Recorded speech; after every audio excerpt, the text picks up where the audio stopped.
Okay, तो चलिए फिर बात करते हैं। दो टाइप के स्टूडेंट के लिए सजेशंस हैं। एक वो स्टूडेंट जिनको 100% कॉन्फिडेंट है कि उनका सिलेक्शन हो ही जाएगा ये AIPGT एग्ज़ाम के बाद। एक वो स्टूडेंट जिनको कॉन्फिडेंट है कि सिलेक्शन नहीं ही होने वाला है। तो पहले वाले को पिक कर लेते हैं, जिनको कॉन्फिडेंट है कि सिलेक्शन हो जाएगा। अब सिलेक्शन ये जो एग्ज़ाम दिया अभी और कॉलेज ज्वाइनिंग से लेके बीच में जो काउंसलिंग का प्रोसीजर चलने वाला है, उस प्रोसीजर को चलने में लगभग जो है अक्सर 2 से ढाई महीने लग जाया करते हैं। अब आपको क्या करना है, ठीक है, एक है ना, अपने देश में तो बहुत हर चीज़ की रेस्पेक्ट करना सिखाया जाता है ना। सीनियर्स की रेस्पेक्ट, टीचर्स की रेस्पेक्ट, सबकी रेस्पेक्ट है। तो सबसे बड़ी रेस्पेक्ट आई थिंक होती कि टाइम की रेस्पेक्ट करना। तो जो टाइम आपको मिलेगा 2 से ढाई महीने का, इसमें आप क्या कर सकते हो, आप कोई हॉस्पिटल ज्वाइन कर सकते हो या क्लिनिक ज्वाइन कर सकते हो, बिना बर्डन के काम करने का, सीखने का ना, कुछ मतलब जिसमें कोई डेफिनेट गोल नहीं हो कि ये करना ही है। वो मज़ा ही अलग होता है कि जाओ मर्जी से जाओ, सीखो, आओ। तो वो टाइम आप यूटिलाइज कर सकते हो 2 से ढाई महीने का, वो आपको बहुत एडवांटेज देगा। अच्छा, वैसे तो जब आप MD या MS में जाओगे तो वहाँ पे पूरे 3 साल आपको सीखना ही है, सीखने को खूब मिलने वाला है। तो फिर ये 2 ढाई महीने की ऐसी क्या ही ज़रूरत है।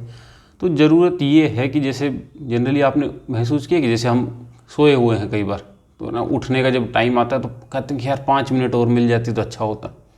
तो वो जो 5 मिनट भी कितनी अच्छी लगती है बाद में, भले ही शुरू में सोने से पहले घंटों मोबाइल देखने में वेस्ट कर दी हो। तो उसी तरह जो है ना, ये जो 2 से ढाई महीने हैं, या अभी तो मे भी कि आपको लगे क्या ही फ़र्क पड़ रहा है, 3 साल तो मैं सीखने ही वाला हूँ, लेकिन आप जो है इसको भी अब यूटिलाइज़ करेंगे तो ज़्यादा बेहतर रहेगा। प्लस अब वो स्टूडेंट जिनको कॉन्फिडेंट है कि सिलेक्शन नहीं होने वाला है, अब उसमें 2 लेवल हो जाएंगे। एक वो जिन्होंने पूरी तैयारी करी थी फिर नहीं हुआ है, और एक वो जिन्होंने तैयारी की नहीं थी, बस ऐसे ही दिया है, वो अगले साल बढ़िया से तैयारी करने वाले। तो जिन्होंने तैयारी नहीं की थी, बस ऐसे ही दिया था, वो तो फुल ऑन मोड में अभी लग सकते हैं तैयारी करने में।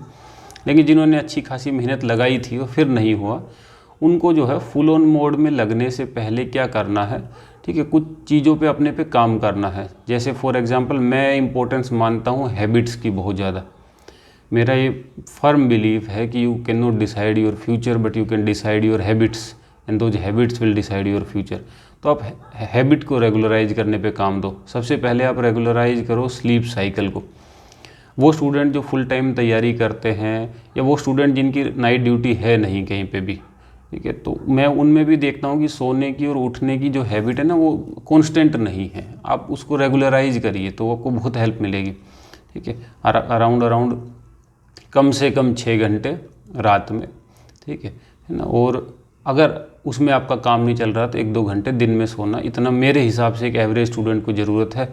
वैसे तो बायोलॉजी में एक्सेप्शंस हर जगह होते हैं, जिनको खुद भगवान ब्रह्मा ही आशीर्वाद दे दे वो तो कुछ भी कर सकता है, बट एवरेज स्टूडेंट को ये ज़रूरत है कि 6 घंटा तो एक बार में वो सोए रात में, 1-2 घंटा दिन में सोए, ठीक है। अगर अध्ययन कर रहा है तो आयुर्वेद में भी अध्ययन करने वाले लोग जो है वो दिवा स्वप्न के योग्य बताए गए कि उनको दिवा स्वप्न अलाउड है।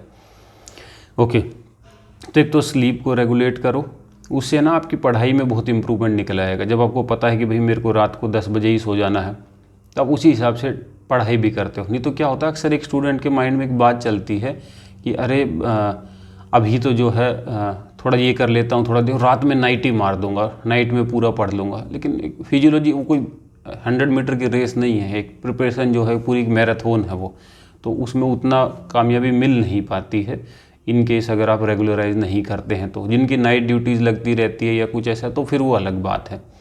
ओके, एंड दूसरी एक फूड हैबिट को रेगुलराइज करिए अपनी, ठीक है।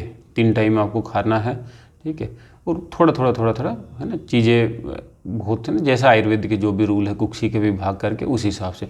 प्लस एक एक्सरसाइज की हैबिट और डालिए आप में।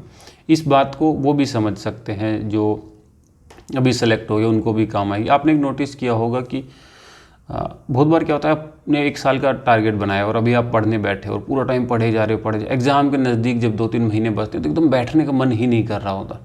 तो एकदम से ऐसा क्या हो गया, तो क्या होता है, बॉडी की भी एक अपनी लिमिटेशंस हैं, ठीक है। बॉडी बनाई गई है मूवमेंट के लिए, फिजिकल फॉर्म हमारी किस लिए, फिजिकल एक्सरसाइज हो उससे, इसलिए हो वो।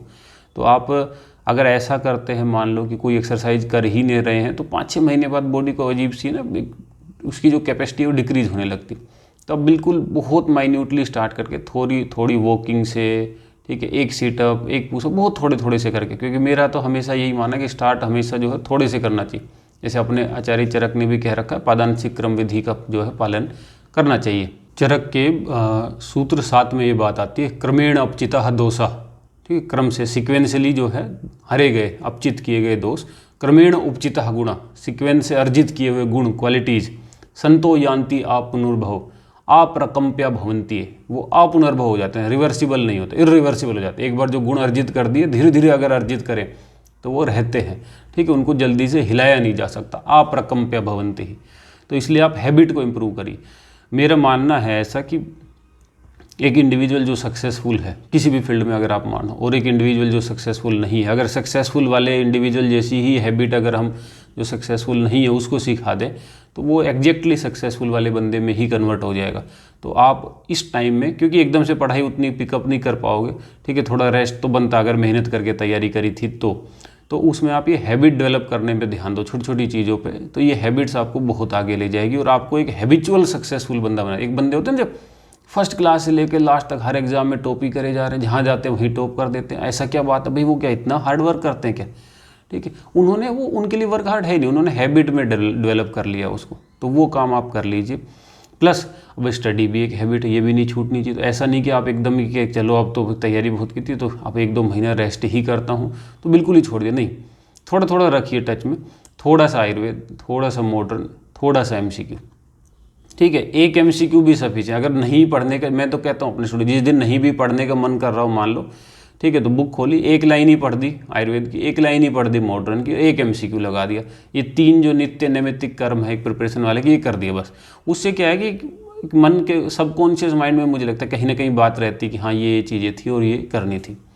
तो ये 2 बातें हैं, ठीक है। लास्ट में वही कि भाई रेस्पेक्ट करो अपने टाइम की, और ये टाइम मिला है इसको यूटिलाइज करो, अच्छी अच्छी हैबिट अपने में डेवलप करो। आप कहेंगे वो बेसिक सी बातें बोल रहा है जो बचपन से सुनते आ रहे हैं, तो वही बचपन वाली बात है, वो कछुए खरगोश वाली कहानी की आज तक वैलिड नहीं।